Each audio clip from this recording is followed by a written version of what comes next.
हाँ जी, good evening. सरकार एक स्कीम लाना प्रपोज कर रही है जिसके अंदर वो क्या कह रहे हैं कि हम उन लोगों को 10 लाख से 1 करोड़ रुपए तक जीतने का मौका देने वाले हैं एज अ लॉटरी। जो लोग जितने भी गुड्स एंड सर्विसेज लेते हैं उन पे प्रॉपर जीएसटी दे के प्रॉपर इन्वॉइसेस लेते हैं। कैसे मिलेगा आपको ये मौका? जितने भी आप प्रॉपर इन्वॉइसेस लेते हैं जिन पे प्रॉपर जीएसटी पेड है, उन इन्वॉइसेस को जब आप हमारे पोर्टल पे अपलोड करेंगे, हम रैंडम बेसिस पे कुछ लोग सिलेक्ट करेंगे हर महीने पूरे इंडिया में से, जिनको क्या मिलेगी, 10 लाख रुपए से 1 करोड़ के बीच में लॉटरी मिलेगी और वो भी हर मंथ मिलेगी। कौन से केसेस में सरकार ने ये लॉटरी देने की बात करी? क्यों ये लॉटरी देने की ज़रूरत पड़ी? क्या लॉजिक है? जिन जिन लोगों को ये लॉटरी दी जा रही है उसके पीछे सारी चीज़ें जल्दी से देखते हैं। तो देखिए, मैंने एक छोटा सा एग्जांपल सेट करा आपको चीज़ एक्सप्लेन करने के लिए कि ये लॉटरी निकाली क्यों जा रही है और जिस केस में दी जा रही है, जिस केस में नहीं दी जा रही है, यहाँ पे डिफरेंस क्यों आ रहा है। देखिए, हमारा सिनेरियो क्या है। एक बिजनेसमैन है जिसका नाम है चंटू। ये चंटू जो है बंटू को कोई ना कोई गुड्स बेच रहा है। पहला केस बंटू है बिजनेसमैन, दूसरा केस बंटू है एक कस्टमर। ये जो पहला केस है जहाँ पे बंटू बिजनेसमैन है, यहाँ पे कोई लॉटरी की बात नहीं हुई है, कोई चेंज नहीं आ रहा। ये जो लॉटरी की इंसेंटिवाइजेशन हो रही है ये सिर्फ इस केस में हो रही है, यानी कि जब B2C ट्रांजैक्शन है। ऐसा डिफरेंस क्यों रखा गया? दोनों केसेस में इंसेंटिवाइज क्यों नहीं करा? देखिए लॉजिक। ये जो चंटू है, अगर ये बंटू बिजनेसमैन को कोई गुड्स बेच रहा है, यहाँ पे सरकार को कभी कोई दिक्कत नहीं थी। सरकार इस केस में नहीं करना चाहती इस चीज़ को इंसेंटिवाइज कि आप बंटू इनवॉइस, प्रॉपर इनवॉइस ले लेना, पक्के बिल्स ले लेना। क्यों? यहाँ पे बंटू अगर प्रॉपर इनवॉइस नहीं लेता, इसको बहुत ज़्यादा डर होगा किस चीज़ का, समझ के देखिए। मैंने कहा चंटू ने बंटू को क्या करा, 1 लाख रुपए के गुड्स बेचे जिन पे 18% के रेट पे जीएसटी लगता था। अब 18% के रेट पे जीएसटी लगता था, कितना जीएसटी बन जाता? 18,000। चंटू ने बंटू को क्या बोला कि भाई 1 लाख रुपए के गुड्स ले रहा है, 1 लाख रुपए मुझे दे, रफा दफा करते हैं, 18,000 रुपये जीएसटी देने की ज़रूरत नहीं है, मैं तेरे को बिल नहीं देने वाला। बंटू क्या कहेगा, तेरा दिमाग खराब हो गया, मेरे को प्रॉपर जीएसटी वाला बिल चाहिए, मैं तेरे को 1,18,000 रुपये दे दूंगा, मुझे कोई दिक्कत नहीं है। चंटू हैरान है, चंटू परेशान है कि ये बंटू अपने 18,000 रुपये क्यों नहीं बचाना चाह रहा। बंटू कहता है, मैं बताता हूँ तेरे को मैं अपने 18,000 क्यों नहीं बचाना चाह रहा। क्योंकि मैं भी एक बिजनेसमैन हूँ। ये जो मैं तुझसे गुड्स खरीद रहा हूँ खुद की कंजम्पशन के लिए नहीं खरीद रहा, आगे बेचने के लिए खरीद रहा हूँ। अब जब मैं आगे इन गुड्स को बेचूंगा क्या होगा, मुझे इन गुड्स की सेल्स दिखानी पड़ेगी अगर मैं प्रॉपर इनकम टैक्स एक्ट की कंप्लायंस करना चाह रहा हूँ।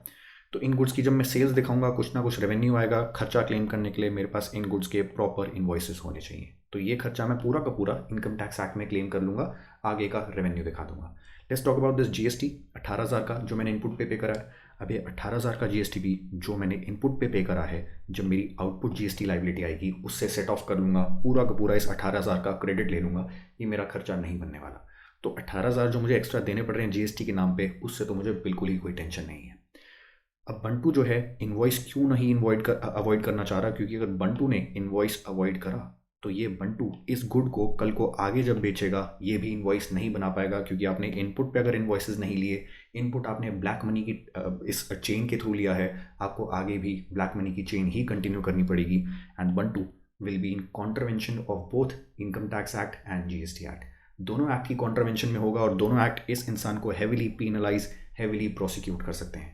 तो बंटू को हमेशा डर होगा कि अगर इस इंसान ने इन्वॉइसेस लिए बिना चीज़ें खरीद ली तो इस इंसान को बहुत ज़्यादा पेनल्टीज हो सकती हैं, बहुत ज़्यादा प्रोसिक्यूशन हो सकती है under multiple acts. And this fear of prosecution, this fear of penalty is enough for Bantu to take invoices on all his input purchases. लेकिन अगर यही बंटू कस्टमर होता, इस केस में इसको बिल्कुल डर नहीं होता। किस चीज़ का, मैं आपको बताता हूँ। चंटू ने क्या करा, सेम चीज़ 1 लाख रुपए के गुड्स बेचे अपने कस्टमर बंटू को। कस्टमर बंटू मतलब बंटू इन गुड्स को कंज्यूम करने वाला है फॉर सेल्फ कंजम्पशन, बंटू को कहीं आगे नहीं बेचने इन पर्टिकुलर गुड्स को। तो बंटू जब भी 1 लाख रुपए के गुड्स लेगा, चंटू सेम चीज़ इस वाले बंटू को बोलता है क्या कि भाई तुझे 1 लाख रुपए के गुड्स बेच रहा हूँ, इनवॉइस नहीं देता, 18,000 रुपये तेरे को एक्स्ट्रा देने की ज़रूरत नहीं पड़ेगी। वेराज अगर तू इनवॉइस मांगता है 1 लाख रुपए के गुड्स के रिस्पेक्ट में, मुझे 1,18,000 रुपये देने पड़ेंगे। बंटू सीधा बोल देगा इनवॉइस देने की ज़रूरत नहीं है। मतलब 18,000 रुपये तू मुझसे कम ले ले, जीएसटी का पैसा मत ले, मैं सिर्फ 1 लाख देता हूँ, तो इनवॉइस मत काट, मुझे कुछ फ़र्क नहीं पड़ता। अब ऐसा बंटू क्यों कह रहा है? ना तो बंटू को ये 1 लाख रुपये खर्चे की तरह क्लेम करने हैं किसी भी हेड में। क्यों? पर्सनल एग्जेम्पशन के लिए गुड लिया है, किसी भी हेड में खर्चे की तरह अलाउ नहीं होता। इनकम टैक्स एक्ट में आप कहीं भी डिडक्शन नहीं ले सकते। और जहाँ तक जीएसटी है, जितना भी अगर बंटू को देना पड़ता, पूरा का पूरा इसके लिए खर्चा बन जाता, ये इसका क्रेडिट नहीं ले पाता, आगे किसी और को पास ऑन नहीं कर पाता इस पर्टिकुलर एक्सपेंस को। तो बंटू क्या कह रहा है, तू जीएसटी नहीं देगा अगर इनवॉइस ना इशू करके, इससे मेरे ऊपर कल को कोई लाइबिलिटी नहीं आ सकती। इनकम टैक्स डिपार्टमेंट मुझे पकड़ के ये नहीं बोल सकता कि तुमने 1 लाख रुपए का गुड जिस पे जीएसटी लगना चाहिए था वो जीएसटी लगाए बिना कैसे खरीद लिया। जैसे इनकम जीएसटी डिपार्टमेंट मुझे पकड़ता है, मैं उसको क्या बोलूँगा, जीएसटी लगाने की रिस्पॉन्सिबिलिटी किसकी, चंटू की। नहीं लगाया, किसने नहीं लगाया, चंटू ने नहीं लगाया, इसकी जाके गर्दन पकड़ो, मेरे पीछे क्यों भाग रहे हो, तो डिपार्टमेंट मेरा कुछ नहीं बिगाड़ पाएगा। और इसीलिए कस्टमर के पास ज़ीरो इंसेंटिव है किस चीज़ का, प्रॉपर बिल्स लेने का। और कस्टमर की यही कमज़ोरी उठा के ऐसे चंटू लोग क्या करते हैं, इनवॉइसेज इशू नहीं करते इन B2C ट्रांजैक्शंस में। और जैसे ही ये इनवॉइसेज इशू नहीं करते, डिपार्टमेंट को लॉस कहाँ पे होता है। 1 लाख रुपए के जो गुड्स किसने बेचे, ये बेचे खरीदे किसी प्राइस पे होंगे, जो बीच की इनकम है वो इनकम टैक्स एक्ट में उस पर टैक्स मिलना चाहिए था सरकार को। जैसे ही इनवॉइस ये इशू नहीं करेगा, ये सारा का सारा ब्लैक मनी की तरह रख लेगा, कोई इनकम टैक्स नहीं देगा। ऑन दी अदर हैंड, जैसे ही इनवॉइस इशू नहीं करेगा चंटू, 18,000 का जीएसटी जो सरकार को मिल सकता था अगर प्रॉपर इनवॉइस इशू होते, वो 18,000 का जीएसटी भी नहीं मिलेगा। तो जीएसटी भी मार खाएगी डिपार्टमेंट जितनी है हमारी सरकार, और इनकम टैक्स पे भी कुछ ना कुछ मार खाएगी। तो सरकार ने कहा यार ये जो बंटू है ना, इसको कोई भी डर नहीं है, वैसा डर नहीं है जैसा बंटू को होता। बंटू तो अपने आप इन्वॉइसेस ले लेगा, इसको ज़रूरत है इन्वॉइसेस की, नहीं तो ये मल्टीपल एक्ट्स में फंसेगा। इसको इंसेंटिवाइज हम नहीं करने वाले, B2B ट्रांजैक्शंस को इंसेंटिवाइज नहीं करेंगे, लेकिन B2C ट्रांजैक्शंस को इंसेंटिवाइज करते हैं, ताकि ये जो बंटू है यानी कि बंटू कस्टमर, इसको डर तो नहीं है, इसको थोड़ा इंसेंटिव दे देते हैं। किस चीज़ पे, कि भाई तू इंसेंटिव ले लियो, किस चीज़ पे, अगर तू इनवॉइस प्रॉपर इशू करवा लेता है, हमें जितने टैक्सेस कलेक्ट होने होते हैं वो तू इंश्योर करवा दे कि हमें वो टैक्सेस कलेक्ट हो जाएं, उसके बेसिस पे हम थोड़ा तुझे इंसेंटिव दे देंगे। कैसे, हमने कहा बंटू चाहे तू 1 लाख रुपए के गुड्स खरीदे, 1,000 रुपए के खरीदे, 50 रुपए के खरीदे, कितने का भी खरीदे, जो भी जीएसटी होगा प्रॉपर जीएसटी इनवॉइस लियो, हमारे पास उससे होगा क्या, चंटू से इनकम टैक्स भी पूरा आएगा, जीएसटी भी पूरा आएगा।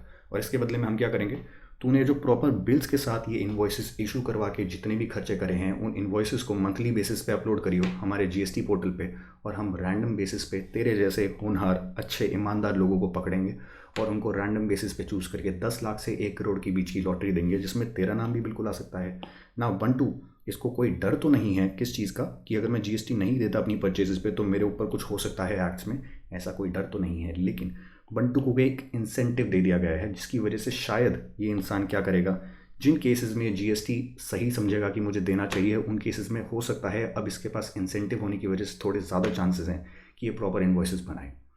मेरे हिसाब से तो स्कीम की सक्सेस इस पे डिपेंड करती है कि कितनी अच्छे से स्कीम एक्चुअली बनाई जाती है, जो भी स्कीम आप बनाने वाले हैं, और उसके साथ साथ पब्लिक को कितनी इफेक्टिवली आप कम्युनिकेट करते हैं ये स्कीम। आपकी क्या ओपिनियन है, क्या आपके हिसाब से टैक्स एवेजन रोक पाएगी या नहीं रोक पाएगी, बिल्कुल लिख के बताइएगा। I will looking forward to reading your comments. Bye.